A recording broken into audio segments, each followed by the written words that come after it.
আজকে একটা কাস্টমার আইছে, কাস্টমার আই কইতেছে ভাই মোবাইলের ডিসপ্লে লাগানো যাবে? আমি বলছি জি ভাই লাগানো যাবে। তো উনি দেখেন তো আমার মোবাইলের ডিসপ্লেটা কত আসবে? তো আমি ওনার থেকে মোবাইলটা নিলাম, নিয়ে বললাম ভাই আপনার ডিসপ্লেটা 1600 টাকা আসবে। তো উনি কইতেছে কি বলেন ভাই, আমি ঢাকা থেকে একবার 1000 টাকা দিয়ে নিয়ে লাগাইছিলাম, এখন হাত থেকে পুরো ডিসপ্লেটা চলে গেছে। তো আমি বলছি না ভাই, আমার কাছে ওই দামের ডিসপ্লে নাই, আমার কাছে যেটা আছে ওইটা আপনার 1600 টাকা পড়বে। তো উনি কইতেছে ঠিক আছে, আমি বলছি যে আপনি লাস্ট কত পারবেন? আমি বলছি লাস্ট আপনার জন্য 1500 টাকা রাখা যাবে। বলছে ঠিক আছে আমি দেখবো।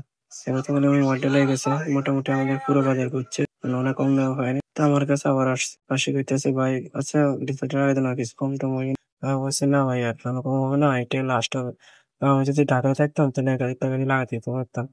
তো আমি ওনাকে বললাম এত কম ডিসপ্লে হয় না ভাই, আপনি যত কথাই বলেন এত কম দিয়ে ডিসপ্লে হয় না। তো উনি কইতেছে না ভাই ঢাকায় আরো কম হয়। আমি ঢাকা, আমরা তো ঢাকাতেই মাল আনি, কিন্তু এত কম আমার থেকে তো আরো বেশি করে নেই, তো আপনাকে কিভাবে এত কম করে লাগাই দিব? তো উনি কইতেছে আচ্ছা ঠিক আছে আপনি ডিসপ্লেটা লাগাই দিয়ে 1500 টাকায় দিয়ে দেন। তো আছে কিছু কিছু কাস্টমার আছে এরকম, বেশি বুঝ বা বেশি একটু মানে একটু বেশি ভাব দেখায়, মনে করছে কি আমি এই কথা বললে, কাজের কথা বললে আমি লাগাই দিব এরকম করে।